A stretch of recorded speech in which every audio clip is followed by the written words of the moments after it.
प्यारे बच्चों नमस्कार। ज्ञान सिंधु कोचिंग क्लासेस में आपका स्वागत है। आज के सेशन में कक्षा 9 के स्टूडेंट्स के लिए बहुत ही अच्छा एक मॉडल पेपर आपके सामने स्क्रीन पे है।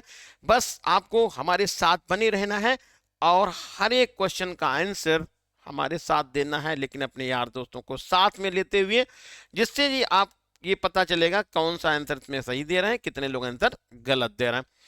तो पहला क्वेश्चन है, सदिश राशि कौन है? कार्य, दाब, बल और सामर्थ्य।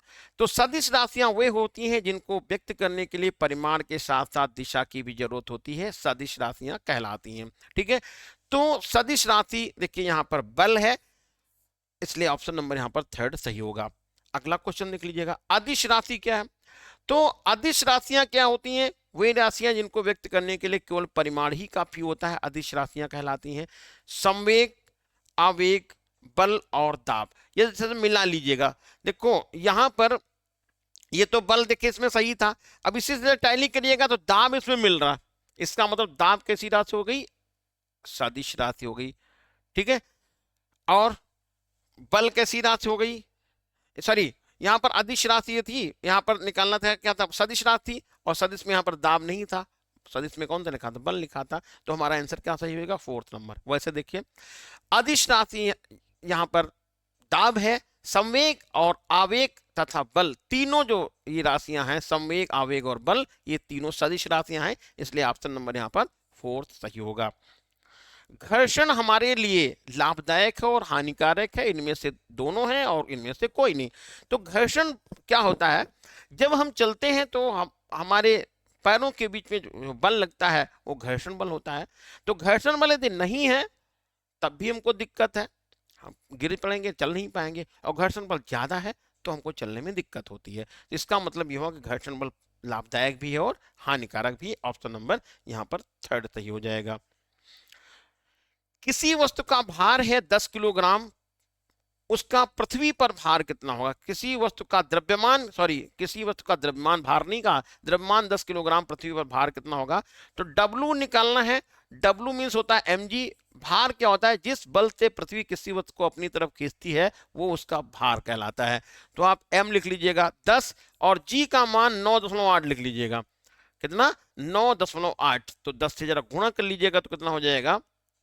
98.0। तो यहां पर देखिए 98.0 केवल आपका आंसर मिल रहा है, फोर्थ करेक्ट आंसर हो जाएगा फोर्थ। अगला क्वेश्चन है, एक व्यक्ति का द्रव्यमान 60 किलोग्राम है, उसका चंद्रमा पर द्रव्यमान कितना होगा? तो याद रखना है द्रव्यमान पर कोई फर्क नहीं पड़ता है। द्रव्यमान चाहे यहां पर हो और चाहे चंद्रमा पर हो या किसी अन्य ग्रह पर, द्रव्यमान तो उतना ही रहता है, लेकिन भार बदल जाएगा। समझ में आता ही नहीं आए? यदि यहां पर ये लिखा होता है एक व्यक्ति का भार 60 किलोग्राम है, चंद्रमा पर उसका भार कितना होगा, तो 1/6 हो जाता है, यानी कि आपका 6 किलोग्राम होता है, लेकिन यहां पर कोई ऑप्शन नहीं है। ठीक है, ठीक है, तो यहां पर क्या कहा? चंद्रमा पर उसका द्रव्यमान कितना है? तो चंद्रमा पर द्रव्यमान पूछा जाए, चाहे किसी अन्य ग्रह पर द्रव्यमान पूछा जाए, द्रव्यमान में कोई चेंजिंग नहीं होती है, इसलिए ऑप्शन नंबर फर्स्ट सही होगा, 60 किलोग्राम। गति ऊर्जा का मात्रक क्या होता है? तो गति ऊर्जा का मात्रक, गति ऊर्जा, स्थिति ऊर्जा, ऊर्जा का कहीं भी मात्रक पूछा जाएगा तो जूल होता है। तो बस मिल गया आंसर, कौन सा? फर्स्ट हो गया। अगला है, ध्वनि तरंगों की आवृत्ति कौन सी होती है? देखिए ध्वनि तरंगों वे तरंगे होती है जिनको हम सुन पाते हैं, जिनका हमारा कान सेंसिटिव होता है, जिन तरंगों के लिए उनकी आवृत्ति होती है 20 से 20,000 हर्ट्ज के बीच में। 20 से कम होती है वो होती हैं अपश्रव्य तरंगे, 20,000 से ज्यादा होती हैं वो होती हैं पराश्रव्य तरंगे। ठीक है, अब ये जो 20 से कम जो तरंगे होती है, कुछ जानवर हैं उनको इनको सुनने की इनकी क्षमता होती है, और जो 20,000 हर्ट्ज से होते हैं से अधिक तरंगे होती हैं वो चमगादड़ उनको सुनता है, उसी से वो उड़ता है। ठीक है, वो रास्ता अपना ट्रेस करता है, वो अलग बात होगी। लेकिन हम यहाँ पर जो बात कर रहे थे ध्वनि तरंगों की आवृत्ति, वो होती 20 हर्ट्ज से 20,000, जिनको हम आप क्या करते हैं? सुनते हैं। अगला क्वेश्चन है रसायन विज्ञान से, शुष्क बर्फ क्या है? तो शुष्क बर्फ बताया, बिना पानी वाली बर्फ, ठोस कार्बन डाइऑक्साइड, ठोस कार्बन मोनोऑक्साइड। तो शुष्क बर्फ बर्फ है ठोस कार्बन डाइऑक्साइड। अगला क्वेश्चन क्या है? कणों के मध्य सबसे कम स्थान होता है गैसों में, बिल्कुल करेक्ट आंसर है, गैसों में सबसे कम स्थान होता है, इसीलिए इनका आयतन और आकार को निश्चित नहीं होता, जिस बर्तन में रख देंगे उसी का आकार और आयतन ग्रहण कर लेते हैं। तो यहां पर राइट आंसर हो जाएगा ऑप्शन नंबर फर्स्ट। कमरे के ताप पर द्रव धातु है, यानी कि वो कौन सी धातु है जो कमरे के तापमान पर या सामान्य टेम्परेचर में द्रव अवस्था में पाई जाती है? टिन, पारा, कॉपर और सोना। तो याद रखिएगा कि पारा एक ऐसी धातु है जो कमरे के तापमान पर द्रव अवस्था में पाई जाती है, यह है Hg पारा।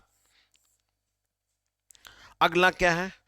कैल्शियम का प्रतीक, बहुत आसान क्वेश्चन है। कैल्शियम का प्रतीक है CuClCaCm, तो कैल्शियम का प्रतीक है Ca, ऑप्शन नंबर थर्ड। अगला क्वेश्चन आता है, यदि ऑक्सीजन का परमाणु भार 16 है तो ऑक्सीजन के गैस के 1 मोल का द्रव्यमान कितना होगा? तो ऑक्सीजन के 1 मोल का द्रव्यमान होगा 32 ग्राम, क्योंकि ऑक्सीजन में 2 मोल होते हैं। ठीक है, ऑक्सीजन का अणुभार कितना हो गया? 32 यानी 32, ऑप्शन नंबर सेकंड। अगला क्वेश्चन दिया, परमाणु के केंद्रक में होते हैं, ऑप्शन है इलेक्ट्रॉन, दूसरा ऑप्शन दिया हुआ है प्रोटॉन, न्यूट्रॉन और न्यूट्रॉन। तो परमाणु के केंद्रक में पाए जाने वाले कौन से कण होते हैं? पहला ऑप्शन इलेक्ट्रॉन, इलेक्ट्रॉन तो बाहर होता है, बाहर चक्कर लगाता है। प्रोटॉन होता है लेकिन इसके साथ में एक और भी चीज होती है, न्यूट्रॉन। तो फिर प्रोटॉन और न्यूट्रॉन दोनों हैं, इसलिए ऑप्शन नंबर 4 सही हो जाएगा, प्रोटॉन और न्यूट्रॉन।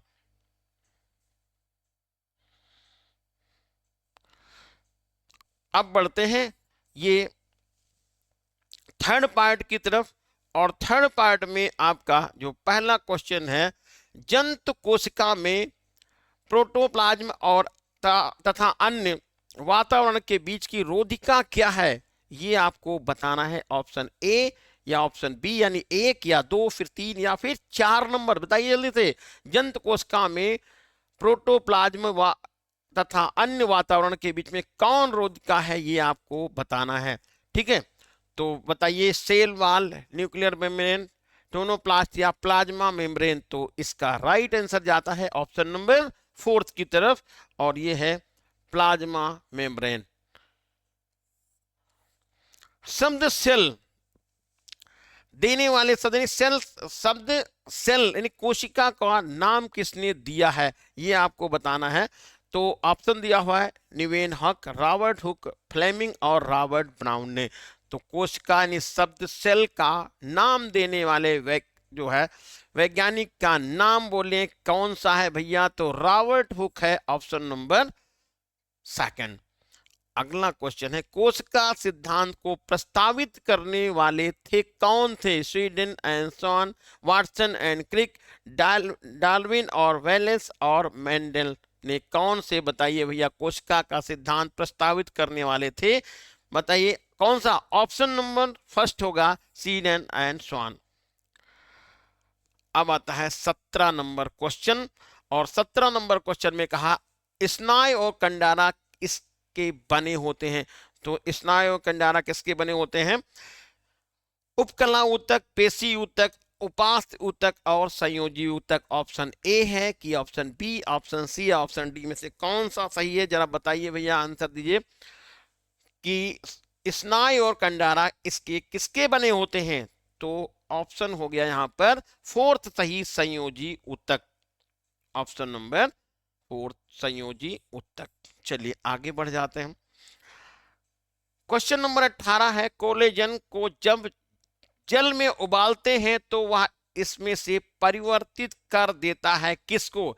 जिलेटिन, रेटिकुलन, इलास्टिन और मायोसिन, किसको कर देता है? बताइए किसको परिवर्तित करता है? तो ऑप्शन नंबर ए सही कि बी कि सी, यानी 1, 2, 3 और 4 में से कौन सा ऑप्शन सही है, ये आपको कमेंट बॉक्स में आंसर देना है। जल्दी से दीजिए भाई कमेंट बॉक्स में आंसर। तो इस प्रश्न का आंसर हो गया ऑप्शन नंबर फर्स्ट, जिलेटिन। अगला क्वेश्चन है, अस्थिकोरकों में प्रवर्ध इसमें पाए जाते हैं। पटनलिकाएं, सूक्ष्म नलिकाएं, द्विमिका और हैवर्स नलिका, कौन सा ऑप्शन सही होगा? अस्थिकोरकों में प्रवर्ध इसमें पाए जाते हैं। तो ऑप्शन नंबर सेकंड सही है, सूक्ष्म नलिकाएं।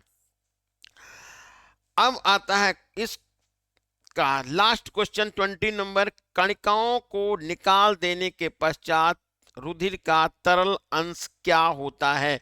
ऑप्शन नंबर 20 का आंसर बताइए भैया क्या है? ये है प्लाज्मा, लिम्स, सीरम और वैक्सीन। क्या है इसका सही आंसर जरा बताइए। कणिकाओं को निकाल देने के पश्चात जो रुधिर का लिक्विड बचता है वो क्या है आंसर आपका? तो इसका राइट आंसर है ऑप्शन नंबर फर्स्ट, प्लाज्मा। तो ये तो हो गए 20 क्वेश्चन। अब आते हैं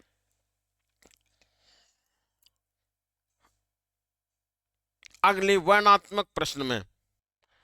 तो देखिए ये कहा सामर्थ्य का मात्रक क्या है और एक सामान्य व्यक्ति की सामर्थ्य कितनी होती है? तो देखो सामर्थ्य क्या है? कार्य करने की दर को सामर्थ्य कहते हैं। ठीक है, कार्य करने की दर को सामर्थ्य कहते हैं। जैसे मान लीजिए कोई काम आप करते हैं 1 घंटे में और कोई आपका साथी है वो 4 घंटे में करता है, वही काम सेम काम 4 घंटे में, तो उसकी सामर्थ्य कम होगी और आपकी सामर्थ्य ज्यादा होगी। उस व्यक्ति की या उस लड़के की, उस दोस्त की सामर्थ्य की 4 गुना आपकी सामर्थ्य होगी। समझ में आया? अब ये कहा गया क्वेश्चन एक सामान्य व्यक्ति की सामर्थ्य कितनी होती है? तो सामान्य व्यक्ति की सामर्थ्य होती है 0.05 से 0.1 तक। 0.1 यानी ये है 0.05 से 0.1 के बीच होती है। अब ये डिपेंड करेगा कार्य करने की उसकी व्यक्ति कार्य कैसे कर रहा है। ठीक है, चलिए ये तो हो गई बात यहाँ पे। अब करें एक बैटरी बल्ब जलाती है, इस प्रक्रम में होने वाली ऊर्जा परिवर्तनों का वर्णन कीजिए। जो बैटरी से आप बल्ब जलाते हैं उसमें, यानी ऐसे बोले कि बैटरी से बल्ब जलता है तो क्यों जलता है? तो बैटरी क्या करती है? रासायनिक ऊर्जा को वैद्युत ऊर्जा में परिवर्तित करती है। ठीक है, अगला क्वेश्चन क्या है? ध्वनि किसे कहते हैं? देखिए जब हम बोलते हैं तो हमारे आसपास की वायु जो है कंपन करती है। वो कंपन जब हमारे कान तक पहुंचते हैं तो हमें एक ध्वनि का एहसास होता है। तो हम ऐसे बोले जो कुछ हम सुनते हैं वो क्या है? ध्वनि है। ठीक है, अगला नंबर क्या इसमें कहा गया? तरंग दैर्ध्य से आप क्या समझते हैं? एक तरंग द्वारा एक कंपन में चली गई दूरी क्या कहलाती है? तरंग दैर्ध्य कहलाती है। क्या है बोलने फिर से? एक किसी तरंग द्वारा एक कंपन में चली गई दूरी तरंग दैर्ध्य कहलाती है और इसको लैम्डा से प्रदर्शित करते हैं। ये लैम्डा से ये हो गया प्रदर्शित। आवर्तकाल और तरंग की चाल में क्या संबंध है? तो देखिए ये होता है आवर्तकाल, एक कंपन में कितना समय लगेगा वो आवर्तकाल कहलाता है। और चाल क्या है? 1 सेकंड में चली गई दूरी क्या कहलाती है? चाल कहलाती है। जरा तीनों को अलग अलग फिर से करिएगा। एक कंपन द्वारा चली गई दूरी, एक कंपन में तरंग द्वारा चली गई दूरी तरंग दैर्ध्य कहलाती है। एक कंपन में लगे समय को आवर्तकाल कहते हैं और 1 सेकंड में चली गई दूरी चाल कहलाती है। ठीक है, तो देखो ये हमने चाल लिख लिया v। तो v बराबर होता है n इंटू लैम्डा। अब कैसे? देखिए कि एक कंपन में चली गई दूरी क्या है? तरंग दैर्ध्य है। और 1 सेकंड में कंपन कितने होते हैं? आवृत्ति के बराबर होते हैं, n के बराबर होते हैं। तो n का t से लैम्डा से गुणा कर लिया तो चाल हो गई। हमको इसमें रिलेशन नहीं दिखाना, हमको तो आवर्त काल में दिखाना है।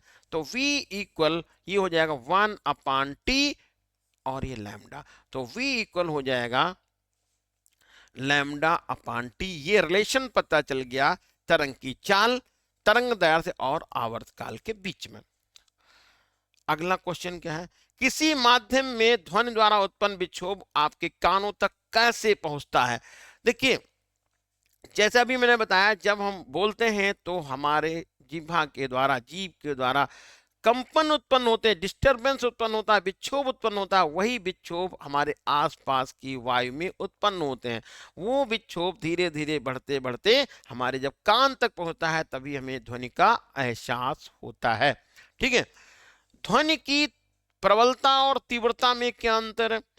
ध्वनि की प्रबलता और तीव्रता प्रति एकांक क्षेत्रफल से प्रति सेकंड गुजरने वाली ऊर्जा ध्वनि की क्या कहलाती? प्रबलता कहलाती। तीव्रता क्या है? तीव्रता जो हम ध्वनि को सुनते हैं ठीक है, वो तीव्रता कहलाती है। अब देखिए ये तीव्रता जो है वो हर एक व्यक्ति अलग अलग भी हो सकती है।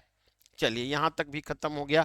अब करें, एक किसान 10 मीटर की भुजा वाले एक वर्गाकार खेत की सीमा पर 40 सेकंड में चक्कर लगाते हैं। 2 मिनट 20 सेकंड के बाद किसान का विस्थापन कितना होगा वो आपको बताना है। 2 मिनट 20 सेकंड में, तो 40 सेकंड में चक्कर लगाता है, 40 सेकंड में एक चक्कर लगाता है। तो देखिए जरा ध्यान दीजिएगा, तो पहले यहां पर 2 मिनट, 2 मिनट का मतलब हुआ 2 × 60, तो 2 × 60 का मतलब होगा 120 सेकंड। तो ये पूरे हो गए, 20 सेकंड और इसमें से कर लीजिए भैया, तो कितना हो गया, ये आ जाएगा 140 सेकंड हो गया 2 मिनट का। और 40 सेकंड में वो चक्कर लगाता है, तो 40 सेकंड में चक्कर लगाया, तो जरा समझिएगा ये वाला ऐसे कुछ। अब ये 40 सेकंड में चक्कर लगाएगा, तो यहां से जैसे मान ए इसको मानिए, इसको बी मानिए, इसको सी, इसको डी, जरा समझिएगा बहुत आराम से, कोई दिक्कत नहीं है, बहुत आसान सवाल है।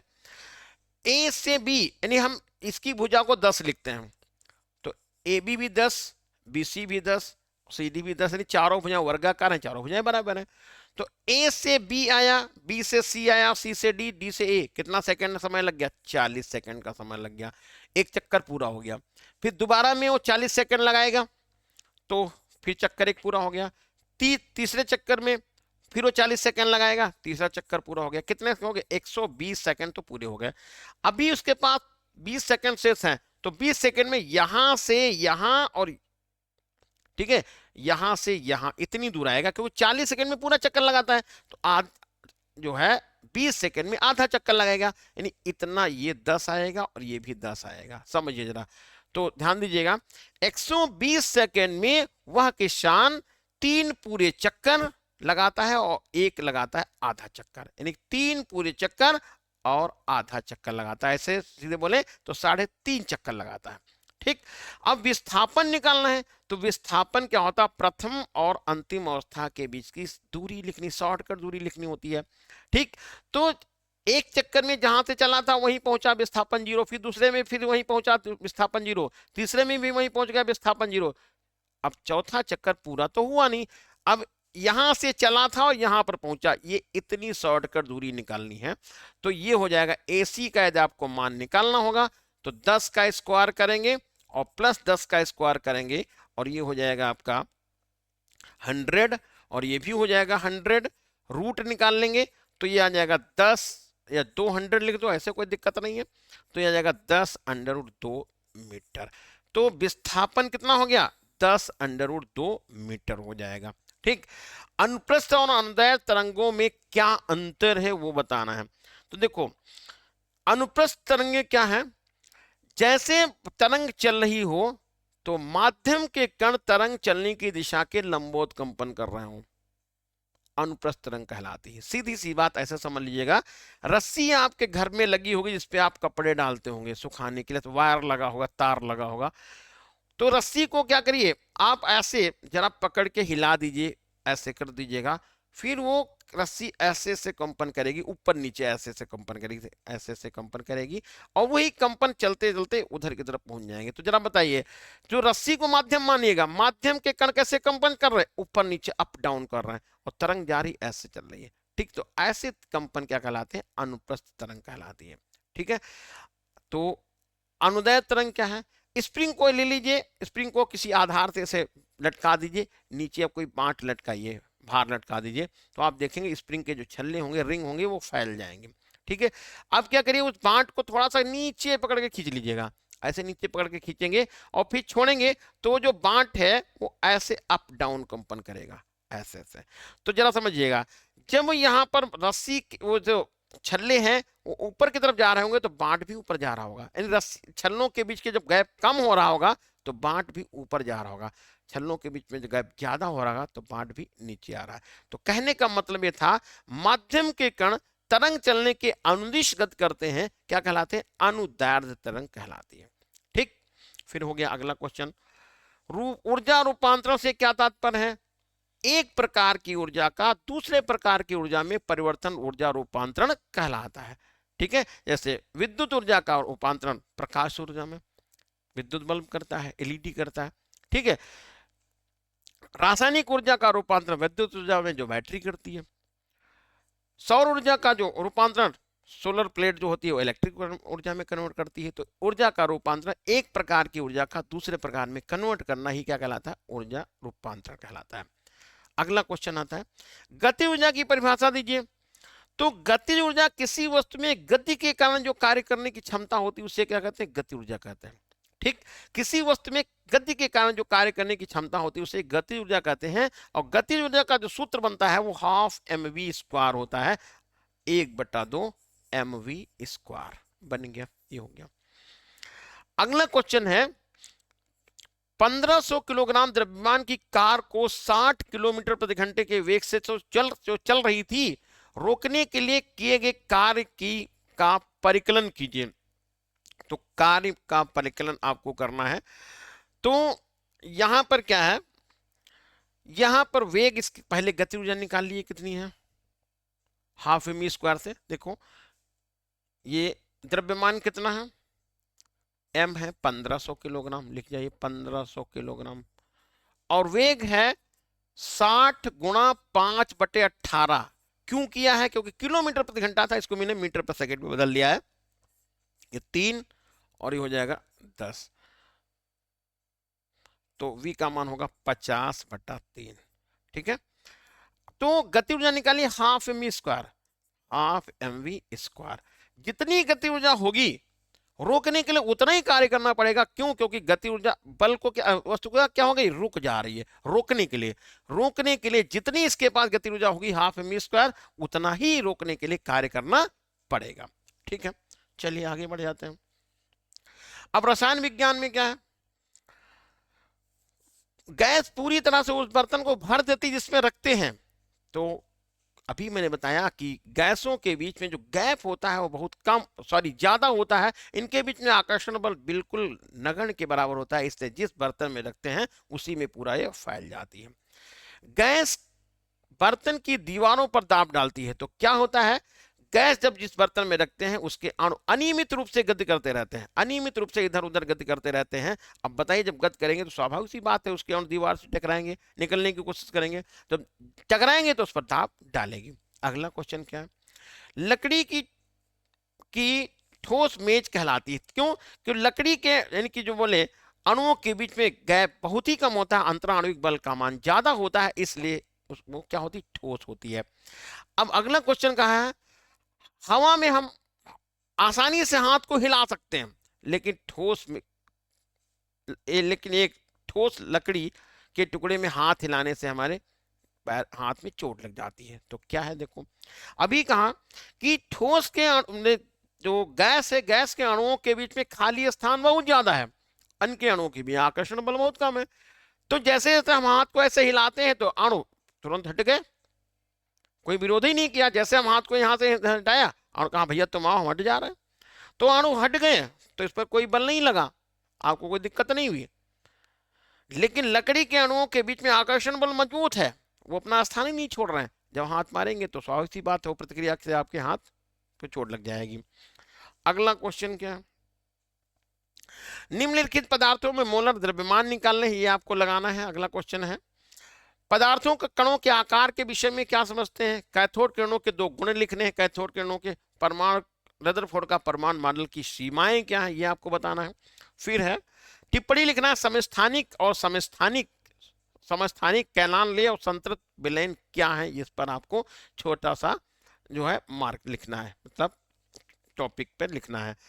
कार्बन डाइऑक्साइड था पानी को जैसे ही पदार्थ कोशिका के अंदर ले जाते हैं तथा बाहर निकालते हैं, इस पर क्या, यानी कार्बन डाइऑक्साइड तथा पानी को जैसे पदार्थ की कोशिकाओं से कैसे अंदर ले जाते हैं, यानी कि कार्बन डाइऑक्साइड पानी का प्रवाह अंदर से बाहर कैसे होता है, इसके विषय में आपको लिखना है। हृदय की पेशी की 3 लक्षण लिखना है। अनुवांशिक फेरबदल क्या है, कृषि प्रणाली में इसका कैसा उपयोग किया जाता है। और लास्ट में क्वेश्चन है, उर्वरक क्या है, परंपरागत खाद और रासायनिक उर्वरकों में अंतर क्या है। परंपरागत खाद यानी कि जो गांव घर में हमारे खाद बनती है, गोबर से बनती है, और रासायनिक उर्वरक जो फैक्ट्रियों से बनाए जाते हैं, उनमें क्या डिफरेंस है, ये आपको लिखना है। आपसे बेहतर कोई नहीं लिख सकता है। फिर अगला क्या है, माइटोकॉन्ड्रिया का सचित्र वर्णन करना है। तो इस तरह से ये पेपर मैंने आज बताया है। जरूर इसको दोबारा रिवाइज करके पढ़िएगा। मिलते हैं फिर नेक्स्ट वीडियो में, तब तक के लिए फिर जय हिंद।